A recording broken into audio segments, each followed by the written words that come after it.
네, 우리 성도님들 목장 주일 예배 잘 드리셨나요? 우리 2019년에 드리고 만 2년 횟수로는 3년 만에 드리는 목장 주일 예배라서 더욱 감회가 새로웠던 것 같습니다. 목장 주일 예배, 이것은 제가 영왕교회에 와서 제일 도전되고 또 감격했던 사역입니다. 그것이 바로 이 목장 교회이죠. 저는 아직 영왕교회 안에서 목자로서의 사역은 해보지 못했지만 교육부에서 또 청년부에서 또 교구 사역을 하면서 목장교회를 탐방하고 또 목자들 신방하면서 저희 목회자들보다 더 목자인 분들을 만나면서 어떻게 이런 교회가 있을까 늘 감탄과 감동을 했었습니다. 그리고 그 목장교회의 꽃이 바로 저희가 드렸던 목장주일 예배일 것입니다.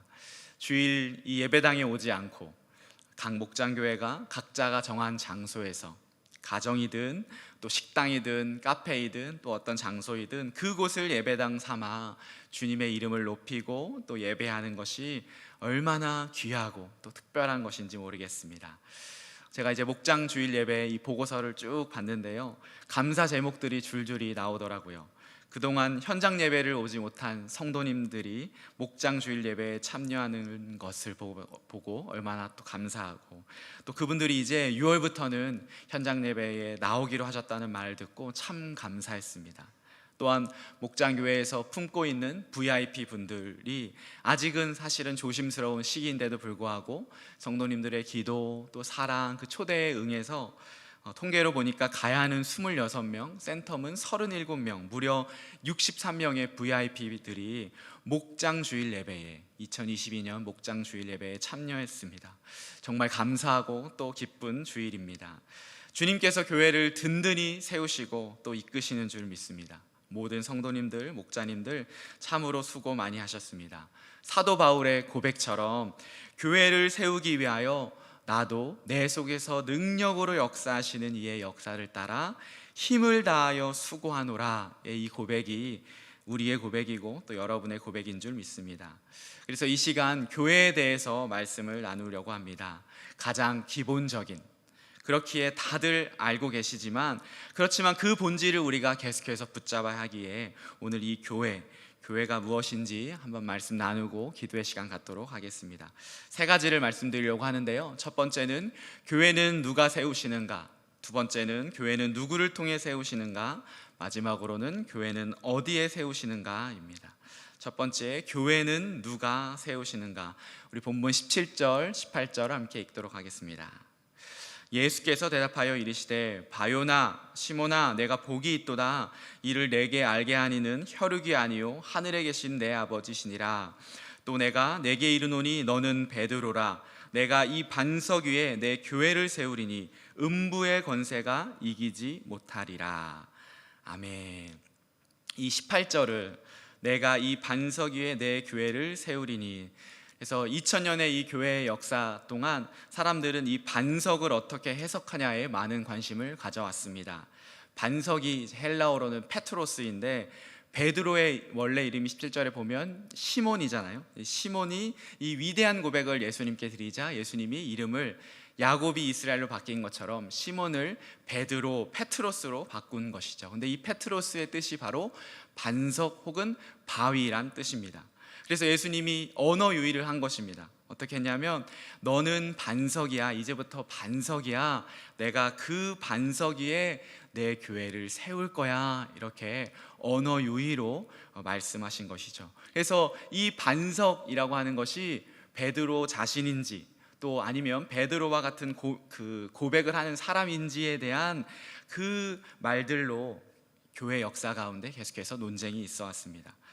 그렇게 2000년의 교회 역사 가운데 로마 가톨릭 교회는 베드로 위에 예수님이 교회를 세우겠다고 해서 교황, 1대 교황을 베드로라고 보고 그렇게 교회를 세워왔고요. 또 1600년도 이후에 개신교, 프로테스탄트라고 하는 이 개신교는 그것이 아니라 베드로의 고백 위에 베드로처럼 고백을 하는 주는 그리스도시요 살아계신 하나님의 아들입니다 라고 고백하는 그 사람들 위에 주님의 교회를 세우겠다라고 우리는 해석하고 또 그렇게 나아가고 있는 것이죠.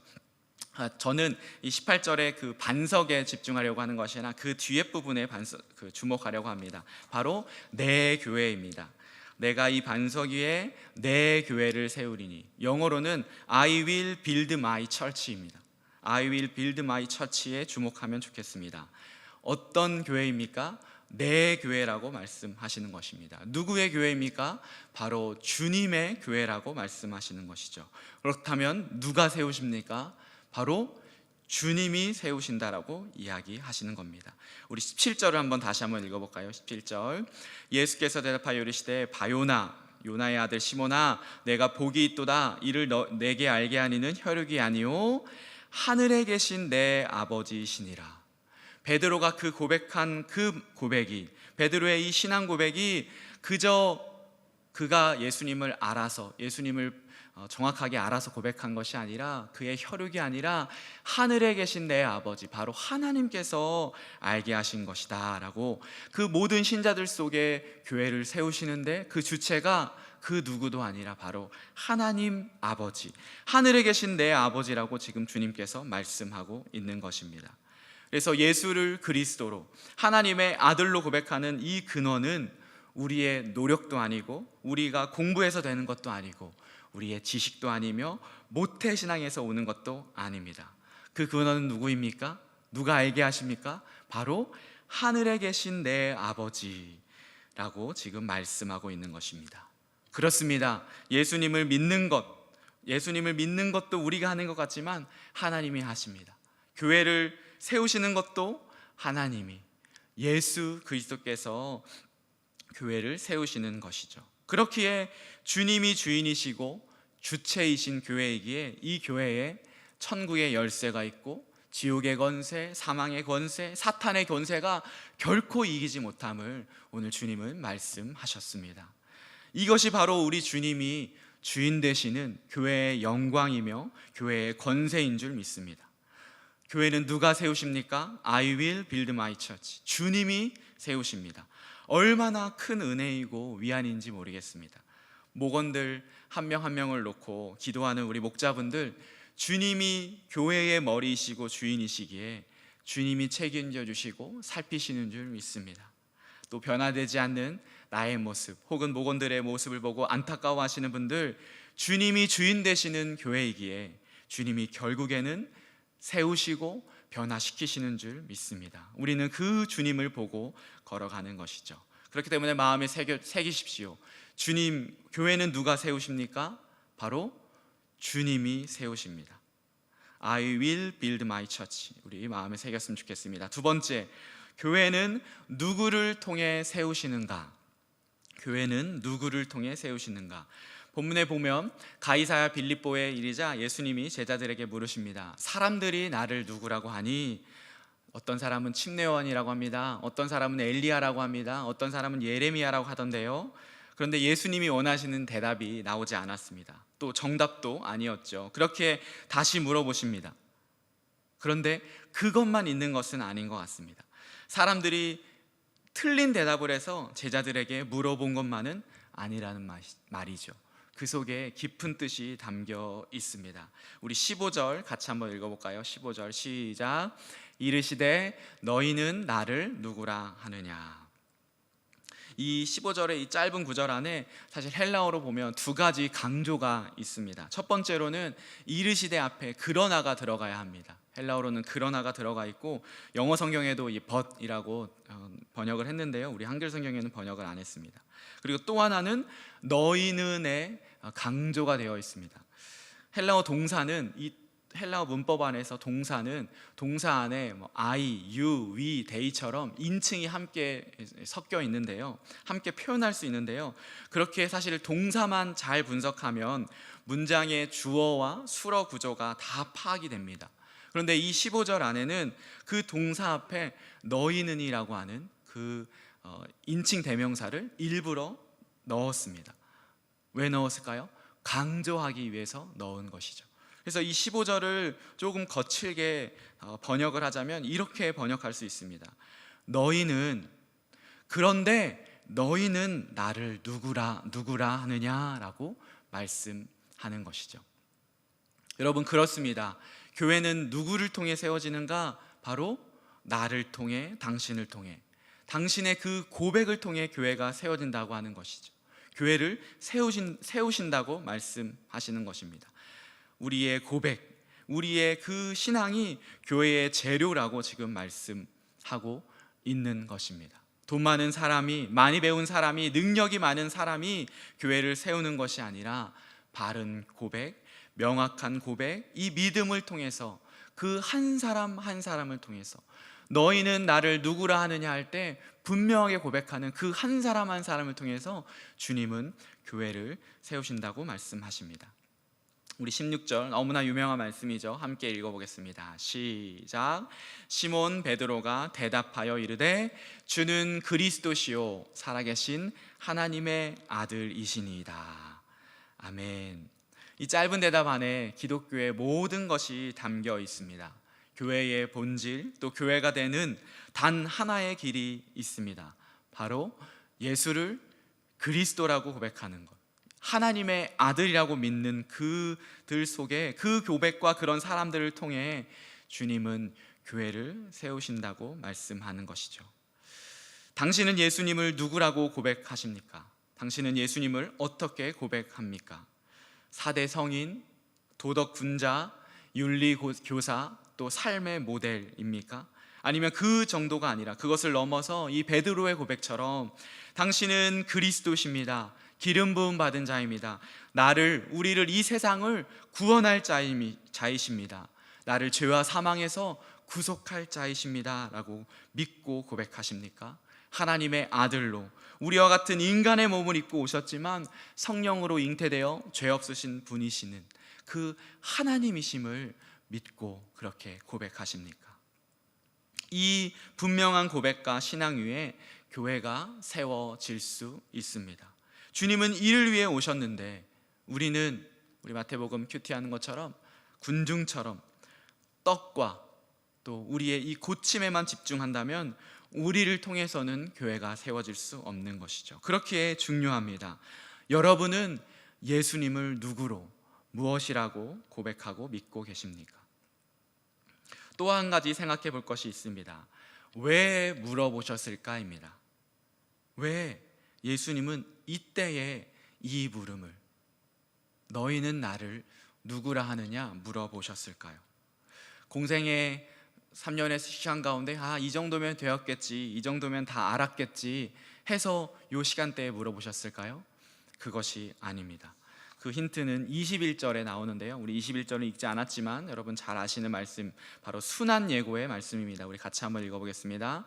이때로부터 예수 그리스도께서 자기가 예루살렘에 올라가 장로들과 대제사장들과 서기관들에게 많은 고난을 받고 죽임을 당하고 제3일에 살아나야 할 것을 제자들에게 비로소 나타내시니. 그렇습니다.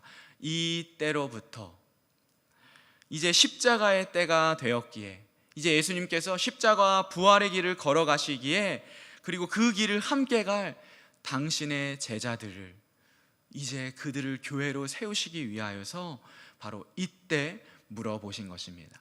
그렇기 때문에 교회는 늘 십자가를 내포합니다.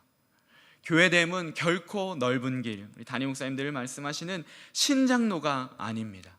교회됨은, 그리고 그리스도인이 되는 것은, 예수를 믿는 것은 환난과 가난과 고난이 내포된 삶임을 여러분 우리는 기억해야 하겠습니다. 예를 들어 보겠습니다. 아무리 시대가 변했다고 해도 목회자와 결혼하려는 한 자매가 있는데 그 자매의 꿈이 부산 해운대 저 아이파크 그런 데에 사는 것, 또 요트 타는 삶을 꿈꾸는 것, 유명한 그런 차들을 벤츠와 포르쉐 등을 꿈꾸며 나는 목회자의 사모로서 살아가야지라고 하는 사람이 있을까요? 마치 이런 것입니다. 예수 그리스도의 신부가 되는 것은 그 속에 고난을 내포한 것이라는 말이죠. 왜일까요?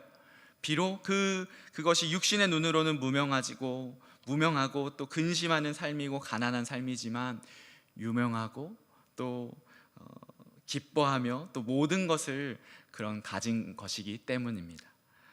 이것이 굉장히 두렵고 또 부담이 될 때도 있습니다. 그러나 진짜를 보고 믿고 그것을 경험한 자들은 세상으로 갈 수 없는 것이죠. 교회됨을 지키는 것입니다. 그것이 바로 주님이 교회를 세우시는 방법입니다. 누구를 통해 세우십니까? 이런 자들, 주는 그리스도시요 살아계신 하나님의 아들임을 고백하며 살아가는 자들을 통해 주님은 교회를 세우십니다. 이제 마지막입니다. 교회는 어디에 세우시는가? 교회는 누가 세우시는가? 교회는 누구를 통해 세우시는가? 그리고 마지막으로 교회는 어디에 세우시는가? 오늘 이 본문은 여러분들도 너무나 유명한 말씀이기에 많이 읽어보셨고 또 설교도 많이 들어보셨을 텐데요, 저도 많이 묵상했던 그런 본문입니다. 그런데 저도 이 대지는 한 번도 제가 생각해보지 못했던 그런 대지인데, 이 설교를 준비하면서 하나님께서 마음을 주셨습니다. 우리 13절 한번 읽어보겠습니다. 13절 시작. 예수께서 빌립보 가이사랴 지방에 이르러 제자들에게 물어 이르시되 사람들이 인자를 누구라 하느냐. 오늘 이 빌립보 가이사랴 지방, 이 지역에 주목하면 좋겠습니다. 이 빌립보 가이사랴는 빌립보, 헤롯 빌립이 카이사르라고 하는 이 로마 황제에게 바치는 지역 도시였습니다. 그래서 본인의 이름과 또 로마 황제의 이름을 합쳐서 지역 이름을 이렇게 바꾼 것이죠. 이곳은 이방 도시였고 또 이방인 신전이 있었던 곳이라고 합니다. 그리고 신을 위한 동굴이 있었던 곳인데요, 제가 성지순례 갔었을 때 이 가이사랴 빌립보를 가봤는데 그 동굴 속에 여러 만신전처럼 신들의 이 우상들이 있더라고요. 그곳에서 주님이 지금 물어보신 것입니다. 이것에 의미가 있는 것이죠. 여러분, 교회는 어디에 세우십니까? 교회는 어디에 세워집니까? 가이사랴 빌립보에 세우십니다. 세상 한복판에, 그 어느 곳에도 하나님이 보이지 않는 그곳에, 세상의 우상과 세상의 신이 가득한 그곳에 주님은 교회를 세우신다는 것을 명심하시기 바랍니다. 마태복음 우리 산상수훈 묵상하며 너희는 세상의 빛이요 라고 말씀하셨습니다. 우리는 교회의 빛이고 너희는 교회의 소금이 아니라 세상의 빛이요 소금이라고 말씀하셨던 것이죠. 그 세상에 주님은 주님의 교회를 세우시고 주님의 교회로 부르시고 주님의 교회를 파송하셨습니다. 그렇기 때문에 교회는 결코 세상과 분리되어서는 안 됩니다. 구별되지만 분리되어서는 안 되죠. 세상 속에 있지만 세상이 되지 않는 것이 바로 교회입니다. 주님은 빌립보 가이사랴 이곳에 당신의 교회를 세우셨고 교회로 부르셨음을 우리는 마음에 담아야겠습니다. 그렇기에 교회의 사명은 분명합니다. 무엇입니까? 세상 이 한복판에 교회를 세우는 것입니다. 이 세상의 중심에서 예수를 외치는 겁니다. 세상의 한가운데서 예수로 살아가는 것입니다. 그것이 바로 교회의 사명입니다. 우리를 그저 우리끼리 서로 위로받고 서로 격려하고 서로 하나 되도록 부른 것이 아니라고 하는 것입니다. 우리 교회 표어가 무엇입니까? 사랑으로 하나 되어 무엇이죠? 잘 먹고 잘 사는 것, 더 깊은 교제를 나누는 것 아닙니다. 왜 사랑으로 하나 되어야 합니까? 바로 세상을 변화시키기 위하여서. 왜 주님이 우리를 교회로 부르셨습니까? 세상을 바꾸기 위하여서. 사랑으로 변화되어 세상을 변화시키는 교회, 그것이 교회, 우리 교회의 사명인 줄 믿습니다. 목장 주일 예배, 크지만 작은 교회로, 이 목장 교회로 모여 교회가 무엇인지, 교회는 누구인지 다시금 기억하며 마음에 새기는 시간이었습니다. 그러나 그렇게 우리의 교회됨이 끝이라고 생각해서는 안 되겠습니다. 이제 시작이죠. 우리는 세상으로 나아가야 합니다. 세상으로 나아가 돈이, 권력이, 부동산이 제일이라고 말하는 그 세상에서 그것을 우상 삼아 살아가는 세상 한복판에서 마치 가이사랴 빌립보 한가운데서 주님이 우리에게 물어보셨듯이 예수님을 올바로 고백하고 그 길을 따라가려는 사람을 통해 교회를 세우시고 그 교회를 통해 세상을 변화시키기 위해 우리를 세상의 중심으로 부르신다는 것을 기억하며 우리는 나아가야 하겠습니다. 세상에서 이리 치이고 저리 치이며 손해보고 무시당하고 억울한 일도 당하고 지쳐 포기하고 싶을 때도 있지만 그때마다 우리는 이 말씀을 기억해야 하겠습니다. 가이사랴 빌립보에 교회를 세우고자 물으셨던 예수님, 그 예수님을 우리는 기억합시다. 그때 우리를 통해 교회의 영광이 회복되고 온 백성에게 칭송을 받으며 주께서 구원받는 자들을 우리에게 보내시는 놀라운 그 부흥의 역사가 우리 가운데, 우리 교회 가운데, 우리 목장교회 가운데 있을 줄 믿습니다. 이것이 주님이 세우고자 하신 교회입니다. 반석 위에 세운 교회, 주님이 주인 되시고 주님을 그리스도요 하나님의 아들이라고 고백하는 그 제자들을 통해 세상 한복판에 세우시는 반석 위에 든든히 서가는 우리 교회 되는 줄 믿습니다.